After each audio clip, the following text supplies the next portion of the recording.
We kind of have the same philosophy, right? Our philosophy in our business is pretty simple.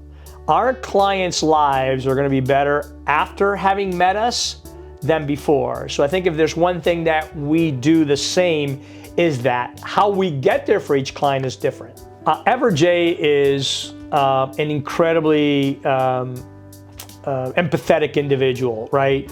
He is really, really good at connecting with people in a very, very emotional level, right?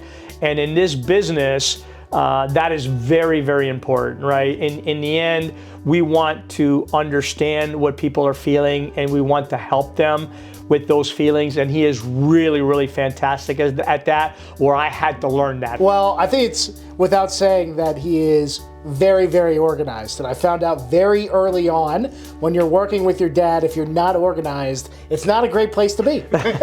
So I think that's the biggest thing he brings to the table, and that's the thing that he's really instilled is being process-oriented, being completely organized, because ultimately what you're trying to do, at least in our role, is you're really building a business plan for your clients, right? Their business is their life. And so not having that organization, you just can't create a good plan. I think he's done a great job of setting a great foundation for a process, right? And a process to follow. There comes a point where one person can only do so much. So when you bring somebody else into the business, it allows you to expand how many people you're able to help.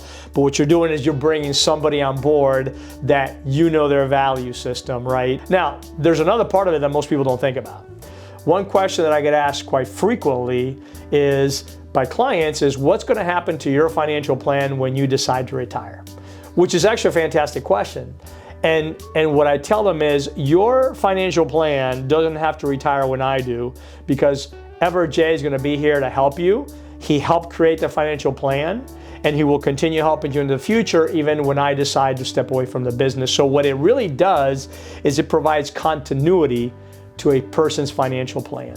So it's not necessarily tied to me, it's tied to our firm. We know each other's tendencies, right? And I think that creates for a lot of efficiency, right? Because I think that allows me to have the freedom to go out and take care of some things myself too that are important to the business. And I think having that, and then also being two different people, it works really, really well together, right? We're not the same person. We're not butting heads with each other. We enjoy working with each other, or at least I hope so, at the end of the day. We do.